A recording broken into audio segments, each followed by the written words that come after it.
Welcome to రాజనీతి. రాష్ట్రంలో విద్యుత్ వినియోగదారుల మీద వచ్చే జనవరి నుంచి 9,400 కోట్ల భారం పడబోతుందండి.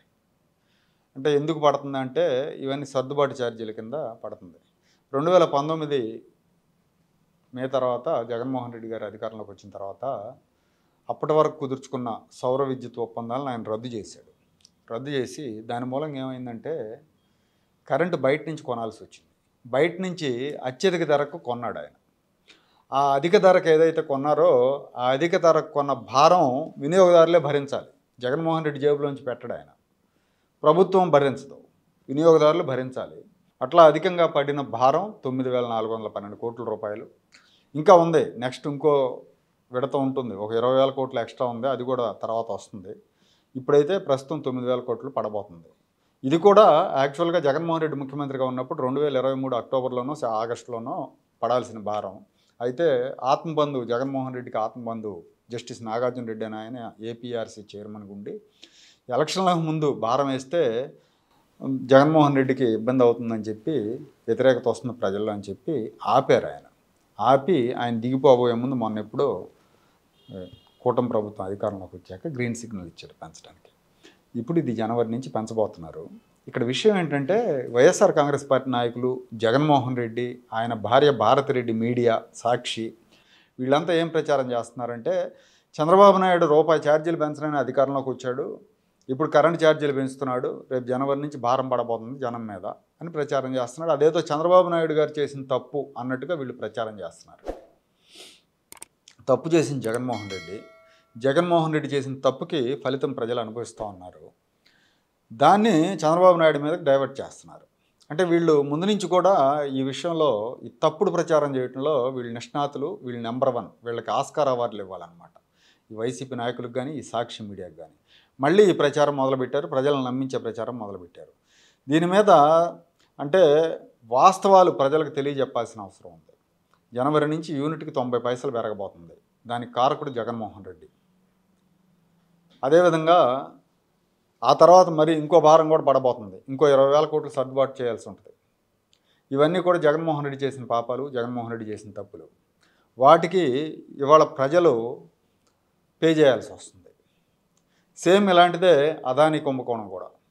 అదానీ దగ్గర 1,750 కోట్లు లంచం తీసుకున్నాడని చెప్పి అమెరికాలో అభియోగాలు నమోదైనాయి, అదానీ మీద నమోదైనాయి. అదానీ ఆంధ్రప్రదేశ్లో ప్రభుత్వంలో కీలకంగా ఉన్న ఒక నెంబర్ 1కి 1,750 కోట్లు ఇచ్చారు. 2019 జూన్ నుంచి 2024 మే వరకు ఉన్న వ్యక్తికే అని చెప్తున్నారు. జగన్మోహన్ రెడ్డి నిస్సిగ్గుగా నా పేరు చెప్పలేదు కదా అని చెప్తున్నాడు ఆయన.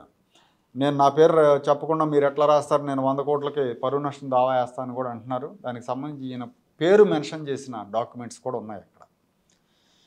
విషయం ఏంటంటే ఇప్పుడు దాదాపు 1,00,000 కోట్లు 25 ఏళ్లకు విద్యుత్ కొనుగోలు ఒప్పందాలు కుదుర్చుకున్నాడు ఆయన, 2.49 పైసలకి యూనిట్. అంటే సౌర విద్యుత్ ఏంటంటే ఖర్చు తగ్గుతూ ఉంటుంది రాను రాను. ఏర్పాటు చేయడానికి సౌర విద్యుత్ ఫలకలు కావచ్చు, లేదని ఏదైనా కానీ మీరు ఎలక్ట్రానిక్స్ విషయానికి వస్తే చూడండి, ఎల్ఈడి టీవీ ఒక 5 ఏళ్ల నాడు ₹1,00,000 ఉన్న టీవీ ఇవాళ 50,000 ఉంటుంది. ఇంకో 4 ఏళ్ళు పోతే అది 20,000కో 15,000కో వస్తుంది అనమాట. అంటే కాలక్రమేణా తగ్గుతుంది. ఆ తగ్గుతున్న ధరలని బేస్ చేసుకొని మనం ఒప్పందాలు కుదుర్చుకోవాలి. కానీ ఆయన ఏం ఒప్పందం కుదుర్చుకున్నాడు 2021లో? గుజరాత్ ప్రభుత్వం యూనిట్ 199 పైసలకి, ₹1.99 ఒప్పందం కుదుర్చుకుంటే ఈయన యూనిట్కి 2.49 పైసలకు ఒప్పందం కుదుర్చుకున్నాడు సెకీతో. వీళ్ళు ఏం చెప్తున్నారు, మేము సెకీతో ఒప్పందం కుదుర్చుకున్నాం, అదానికి మాకు సంబంధం లేదంటున్నారు. కానీ సెకీకి సప్లై చేస్తుంది అదాని. సెకీ కొనుగోలు చేసే సెకీ ఒక మధ్యవర్తి మాత్రమే. సెకీ దగ్గర నుంచి విద్యుత్ కొనుగోలు చేయడానికి ఎవరు ముందుకు రాని టైంలో అదాని వచ్చి జగన్మోహన్ రెడ్డితో 3-4 సార్లు మీటింగ్ అయిన తర్వాత ఈ ప్రభుత్వం ఒప్పందం చేసుకుంది. పైగా దీనికి ట్రాన్స్పోర్ట్ ఛార్జీలు కూడా ఉంటాయి. రాజస్థాన్లో ఉత్పత్తి జరుగుతుంది, అక్కడి నుంచి ట్రాన్స్మిషన్ ఛార్జెస్ ఉంటాయని చెప్తా ఉన్నారు. దాన్ని జగన్మోహన్ రెడ్డి ఖండిస్తున్నాడు. సరే, ఈ విషయంలో నేను చెప్పబోయేది ఏంటంటే ఇప్పుడు ఎట్లయితే ఈ 9,000 కోట్లు భారం పడబోతుందో యూనిట్కి 90 పైసలు చొప్పున ప్రజల మీద, విద్యుత్ వినియోగదారుల మీద, రేపు పొద్దున ఈ అధిక కొనుగోళ్ల భారం కూడా ఈ 25 ఏళ్ల పాటు 2.49 పైసలు కొంటా అన్నాడు. ఈ భారం కూడా ఇంకో 25 ఏళ్ల తర్వాత సౌర విద్యుత్ మేబీ యూనిట్ 50 పైసలకు 60 పైసలకు కూడా రావచ్చు. సో ఆ భారం అంతా కూడా ఆంధ్రప్రదేశ్ ప్రజలు భరించాలి. జగన్మోహన్ రెడ్డి ఆయన లంచం ఆయన తీసుకుని ప్రజల మీద 1,00,000 కోట్లు భారం వేశాడనమాట. ఆయన ఒక 1,750 కోట్లు తీసుకొని మీరు 1,00,000 కోట్లు కట్టండి అదానికి అని చెప్తున్నారు. ఇప్పుడు దీని మీద ఈ విద్యుత్ కొనుగోలు ఒప్పందం మీద కూడా ప్రభుత్వం, చంద్రబాబు నాయుడు గారి ప్రభుత్వం యాక్షన్ తీసుకోకపోతే, ఈ ఒప్పందాన్ని రద్దు చేసుకోకపోతే, రేపు పొద్దున ఇదే జగన్మోహన్ రెడ్డి ఏమంటారంటే ప్రజల మీద భారం మోపుతున్నాడు చంద్రబాబు నాయుడు, యూనిట్కి ఎంత, కర్ణాటకలో చాలా తక్కువ వసూలు చేస్తున్నారు, తమిళనాడులో తక్కువ వసూలు చేస్తున్నారు, ఆంధ్రప్రదేశ్లో ఎందుకు ఇంత రేట్ అంటాడు. అప్పుడు జనం మర్చిపోతాడు ఈయన లంచం తీసుకున్నాడా లేకపోతే ఇంకోటి తీసుకున్నాడా, ఈయనే అనుమతులు ఇచ్చాడా అనే విషయాలు మర్చిపోతాడు.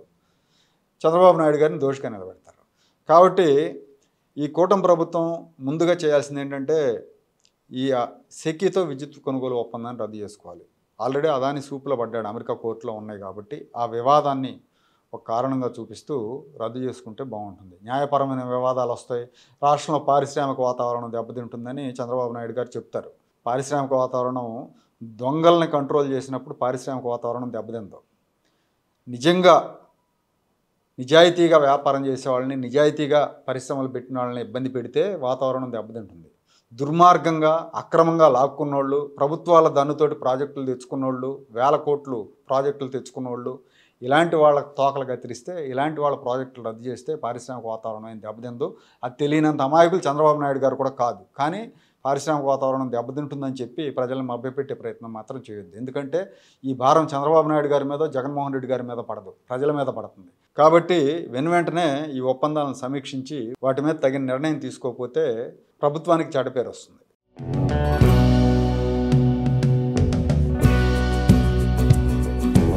Like, share and subscribe to Rajaniti channel.